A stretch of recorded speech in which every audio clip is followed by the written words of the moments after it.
ética cristã no culto, parte final. No vídeo de hoje, um artigo escrito pelo saudoso pastor Antônio Gilberto e publicado no jornal Mensageiro da Paz em novembro de 1991. Um povo que não conhece a sua história está condenado a repeti-la. Se inscreva no canal, comenta, curta, compartilha e ative o sininho das notificações.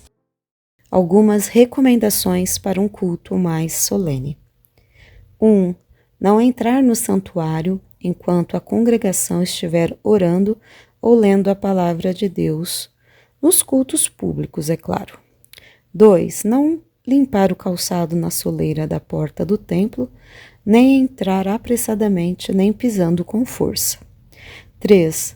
Se tiver que andar dentro do templo durante o culto, que o faça reverentemente. Ensinar as crianças quanto a isso. 4. Se você chegou cedo, nunca espere o culto começar para então entrar no templo.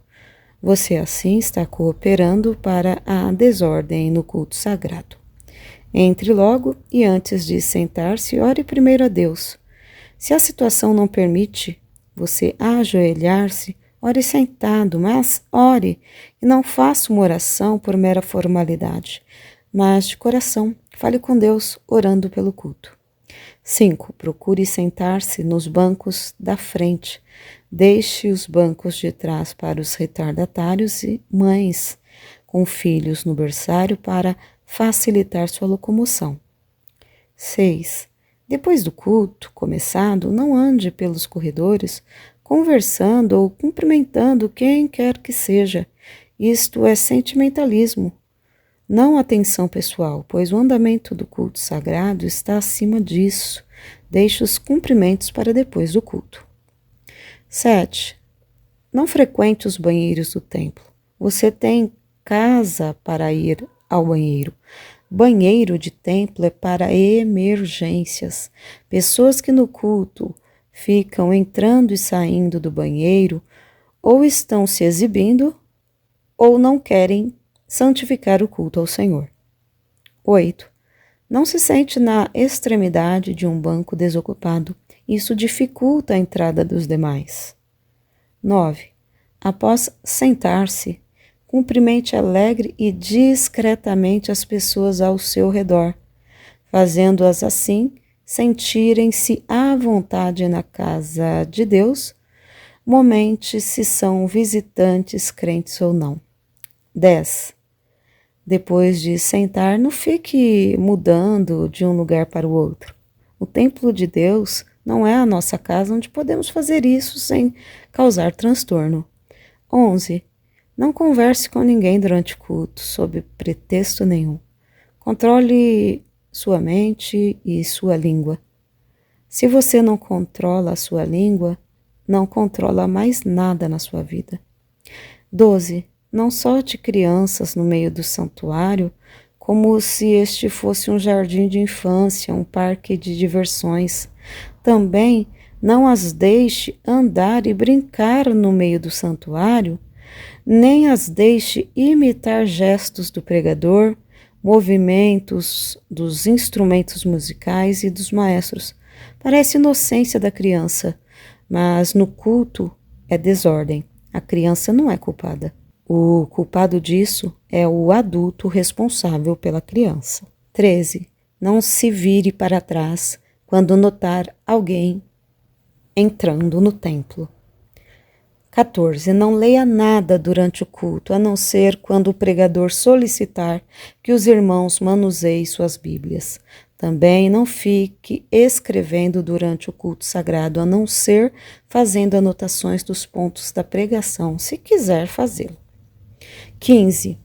É reprovável durante o culto o costume de mascar chiclete ou qualquer outra goma, chupar balas ou comer qualquer coisa. Se você quiser fazer tais coisas, faça-as em casa. A casa do Senhor destina-se ao seu trabalho.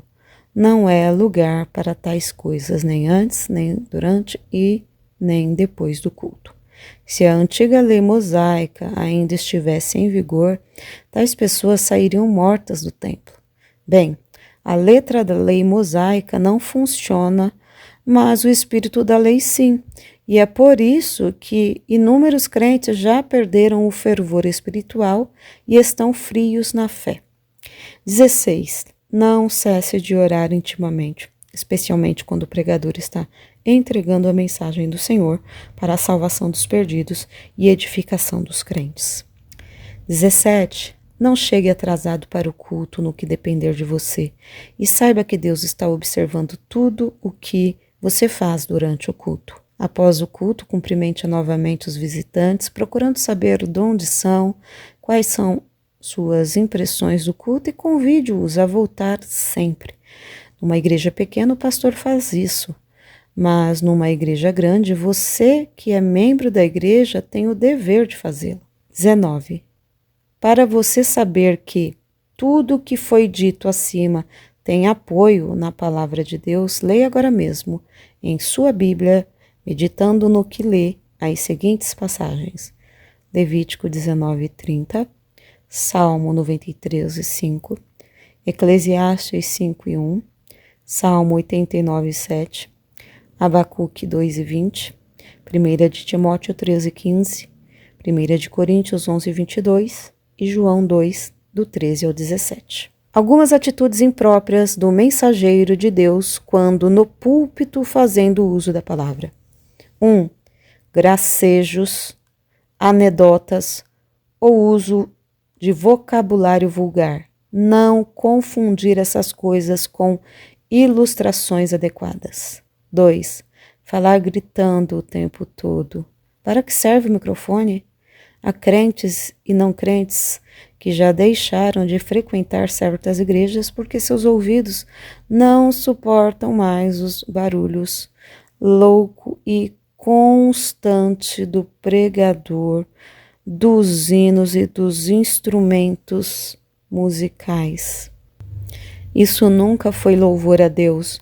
Estão muito enganados os que pensam que é. 3. Fazer uma leitura bíblica para a pregação e nunca mais voltar a ela. 4. Emitir cacuetes fônicos como quando fica em dúvida, quando numa pausa forçada, quando indeciso ou quando em dificuldade ou quando lê mal. 5. Ao subir a plataforma, apertar a mão de todos lá, isto é, pessoas que são convidadas a falar. O fato de ser convidado a falar ou cantar já dispensa o ato de apertar a mão de quem quer que seja. Ao chegar à plataforma, basta um leve aceno respeitoso com a cabeça ou com a mão. 6. Não aplicar truques aos pecadores ao fazer o apelo. Pessoas há por aí que hoje não vão aos cultos por causa de vexame sofrido em público por parte do pregador. Por falar em apelo, este deveria ser feito estando os crentes com suas cabeças curvadas em oração. 7. Quem chega à plataforma para falar não deve usar de mecanismo para os crentes. Exemplo, dizer a paz do Senhor e repetir isso até que haja eco suficiente para agradá-lo. É também o caso do uso indevido, descabido e intempestivo de expressões sagradas como aleluia, amém, glória a Deus. 8. Não dar oportunidades a desconhecidos para falar ou cantar. Você está sujeito a vexame, o público ficará escandalizado, a igreja ficará envergonhada e tudo isso ocorrerá por sua conta, isto é, por conta de quem está dirigindo o culto. 9. Não conversar no púlpito, não despachar expediente, não sair do seu lugar, a não ser numa emergência. Em muitas igrejas, o mau exemplo e péssimo hábito da conversa durante o culto vem dos ocupantes do púlpito. Bom seria que essas pessoas assistissem por uns tempos os cultos embaixo juntamente com a congregação para dali observarem o comportamento do púlpito. Em parte, isso significa que essas pessoas não estão à altura de ocuparem o púlpito. 10. Se você não é pregador do culto, dose seu tempo quando for convidado a falar. Quando o dirigente do culto convidá-lo para um testemunho, isso não deve levar mais do que 5 minutos. Tratando-se de testemunho, não se é obrigado a ler a Bíblia. Uma palavra. Isso não deve levar mais do que 10 minutos. Uma saudação não deve ir além de 5 minutos. Uma pregação não deve ultrapassar 45 minutos. 11. Evite-se o uso de bateria nos cânticos de apelo, que deve ser música em tom brando, de acordo com a ocasião. A conduta da congregação durante o culto sagrado. 1. A eficácia do púlpito para uma mensagem poderosa depende muito da atitude da congregação durante o culto sagrado. 2. O crente deve fazer no púlpito aquilo que pediu ao dirigente para fazer ou para o que foi convidado a fazer. Muitos são chamados para dar um testemunho e acabam pregando, e ainda por cima cantam mais um hino. Muitos pedem para cantar e acabam pregando também, ou então intercalam testemunho e cântico. Isso é impróprio, sendo uma maneira de iludir a boa-fé do pastor. Outros vão cantar, mas não dizem quantos hinos vão cantar, então cantam vários hinos. Isso também está errado em se tratando do culto, onde deve haver equilíbrio. 3. Quando o coral ou conjunto cantar, se você não é corista nem integrante do conjunto, não cante, porque isso prejudica a execução do coral ou conjunto. Se você conhece o hino que o coral ou conjunto está cantando, cante intimamente, ou então ingresse no coral ou conjunto. Pior é o que constantemente ocorre com solistas que, sem pedirem nada a ninguém, quando ele ou ela menos espera, está acompanhado de um bom número de auxiliares, entre aspas, e geralmente desafinados.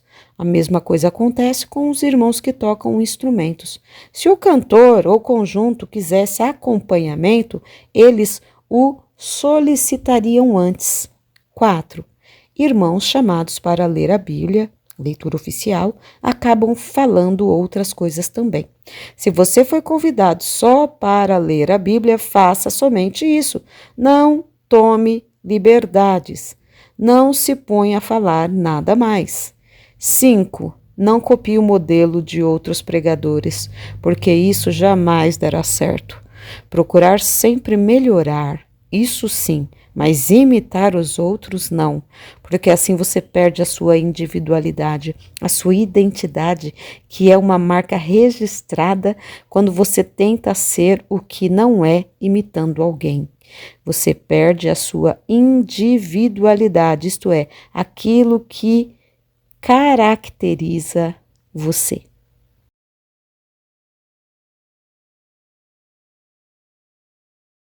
Porque nada podemos contra a verdade, senão pela verdade. Se você gostou desse vídeo, inscreva-se no canal, curta, compartilhe e ative o sininho das notificações.